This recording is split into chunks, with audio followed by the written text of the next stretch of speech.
Hello' everyone, সকলোকে মোৰ অন্য এটি ভিডিঅ'লৈ স্বাগতম জনাইছোঁ।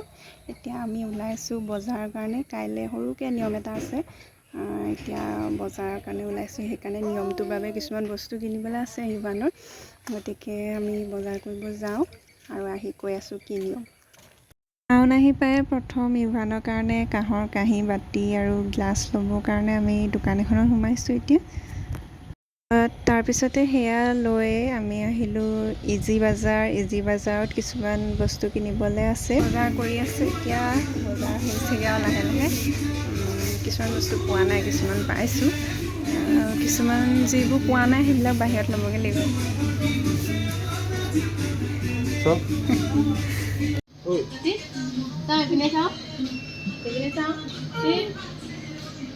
আৰু এয়া হৈছে 5 দিনৰ ভিডিঅ'। কালি বজাৰ কৰি আহোঁতে অকণমান দেৰি হৈ গ'ল, সন্ধিয়া হৈ গ'ল। কালি যে কৈছিলোঁ নিয়ম এটাৰ কথা, আজি মানে আমাৰ ইভানৰ সৰুকৈ নিয়ম এটা কৰিছোঁ অন্নপ্ৰসন্নৰ। মানে আমি অকণমান ভালকৈ পাতিম বুলি ভাবি আছিলোঁ, কিন্তু নোৱাৰিলোঁ। তাৰ মানে ৰ'দটো ওলাও হৈছে, সেইকাৰণে আকৌ ওলাই গ'লে মানে আমাৰ নিয়মত পাতিব নাপায়, সেইকাৰণে নোৱাৰিলোঁ। সেইকাৰণে আজি মানে সৰু ল'ৰা ছোৱালী কেইটামান মাতি তাহাঁতকে অকণমান ভাত এসাঁজ খুৱাই দিম বুলি ভাবিছোঁ। আৰু সৰুকৈ নিয়ম এটা কৰি থৈছোঁ। বাকী বাৰ্থডেটো অকণমান ভালকৈ পাতিব লাগিব, যিহেতু এতিয়া পটককৈ মানে তাৰ দাঁত ওলাও হৈছে, সেইকাৰণে একো এটা কৰিব নাপালে মনটো বেয়া লাগিব। সেইকাৰণে এতিয়া সৰুকৈ অকণমান নিয়ম এটা কৰিছোঁ আৰু তাকে শ্বেয়াৰ কৰিছোঁ আপোনালোকৰ লগতো, আৰু তাক সকলোৱে আশীৰ্বাদ কৰিব। এতিয়া আহি আছে শিৱসাগৰৰ পৰা আইতাক আৰু মামাক। ইতিমধ্যে আমাৰ পায়স বনোৱা হৈ গৈছে। এতিয়া ভাতৰ যা যোগাৰত লাগি আছোঁ। মাছ ফ্ৰাই কৰি আছে এফালে, আকৌ আনফালে মাংস চব বনোৱাত ব্যস্ত হৈ আছোঁ। ভাজি হৈ গ'ল এয়া।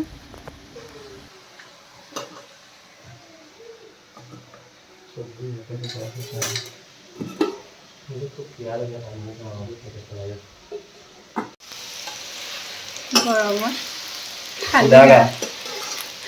বনাই আছিলোঁ। ফেন লগাই ল'লো, লাইটে গুচি গ'ল।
ইভানক ভাত খোৱা নিয়মটো হৈ গ'ল আৰু এতিয়া সৰু সৰু ল'ৰা ছোৱালীবিলাকক মাতিছিলোঁ, তেওঁলোকক ভাত যোগান দিয়া হৈছে। হ'ব ভাগৰ উঠি দিছোঁ দেই। এপিচ দি দিয়ে খাই দিয়া। এপিচ খুৱাই দিয়া আলু অকণ। প্ৰিয়াংশু খাইছে দেখিছ নাই? তুমি কথা পিছত পাতিবা। প্ৰিয়াংশু খাইছে। কি দাদা ঘৰত আছে? ৰিক্সা দাদাই ঘৰত ল'ৰাই খাইছানে? আৰু হেৰিয়ে ইটো তাৰ পৱন খুৰাৰ নাতিনীয়ে খাইছা দেই। কোৱা কিবা লাগিলে ক'বা দেই। এতিয়া তেওঁলোকৰো খাই হৈ গ'ল। সৰু সৰু ল'ৰা ছোৱালী মানে ভগৱান, গতিকে তেওঁলোকক এসাঁজ মাতি আনি খুৱাব পৰাটোৱে ভাগ্য। তেওঁলোকৰ আগত আশীৰ্বাদ লৈ ইভানৰ যাতে জীৱনটো সুন্দৰ হওক, সি যাতে ডাঙৰ হৈ এজন ভাল মানুহ হওক, তাৰে কামনা কৰিছোঁ। আপোনালোকেও আশীৰ্বাদ কৰিব। তেওঁলোকৰো আশীৰ্বাদ ল'লোঁ আৰু তাৰ জীৱনটো সুন্দৰ হওক। মাক দেউতাক হিচাপে আমি সেইকণেই বিচাৰোঁ।